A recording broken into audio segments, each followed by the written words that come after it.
बातमीचा अर्थ आहे भरोसा आणि तुमच्या भरोसा आहे आमची जिम्मेदारी। आपण पाहत आहात NCN न्यूज टीव्ही दे।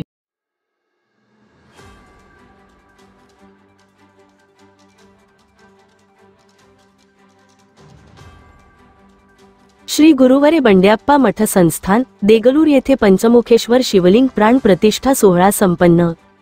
देगलूर येथील श्री गुरुवरे बंड्याप्पा मठ संस्थानात श्री पंचमुखेश्वर शिवलिंग, नंदी, गणपती, माता पार्वती यांची भव्य प्राण प्रतिष्ठा सोहळा संपन्न झाला। या पवित्र सोहळ्याचे प्रमुख मानकरी होते श्री जगद्गुरु सिद्धलिंग राजदेशिकेंद्र शिवाचार्य महास्वामीजी, उज्जैन पीठ। यावेळी अनेक संतगणांनी सोहळ्याला उपस्थित राहून धार्मिक विधींमध्ये सहभाग घेतला। कार्यक्रमास प्रमुख उपस्थिती दिली सद्गुरु सोमालिंग शिवाचार्य महाराज बिचकुंदेकर, सद्गुरु डॉक्टर विरूपाक्ष शिवाचार्य स्वामीजी, मांजरसुंबा, सद्गुरु नंदिकेश्वर शिवाचार्य स्वामीजी, सद्गुरु रुद्रमुनी शिवाचार्य स्वामीजी, मुदखेड, तसेच इतर प्रमुख संतगणांनीही आपली उपस्थिती दर्शवली। सोहळ्यात खासदार श्री अजित गोपछडे, खासदार श्री सुनील शेटकार, माजी आमदार श्री जितेश रावसाहेब अंतापूरकर, शिवा संघटना संस्थापक अध्यक्ष श्री मनोहर धोंडे साहेब यांच्यासह मठ संस्थान कार्यकारिणी समितीचे सदस्य व विविध भागातील प्रमुख पदाधिकारी उपस्थित होते। धार्मिक आणि सांस्कृतिक वातावरणाने भारलेला हा सोहळा संपन्न झाला असून भक्तगणांनी मोठ्या संख्येने या सोहळ्याला हजेरी लावली। मठाच्या कार्यकारिणी समितीने या यशस्वी आयोजनाचे विशेष कौतुक केले आहे। हे होते आजचे बातमीपत्रक, तर पुन्हा भेटूया याचवेळी याच ठिकाणी। तोपर्यंत पाहत रहा नायगरा सिटी केबलच्या NCN न्यूज। मित्रांनो, लाईक, शेअर, कमेंट्स व सबस्क्राईब करा। जर तुम्ही आमचे चॅनल सबस्क्राईब केले तर तुम्हाला सर्व महत्त्वाच्या बातम्या आणि महत्त्वाची माहिती मिळेल। त्यामुळे कृपया आमचे चॅनल सबस्क्राईब करा। धन्यवाद।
कॅमेरा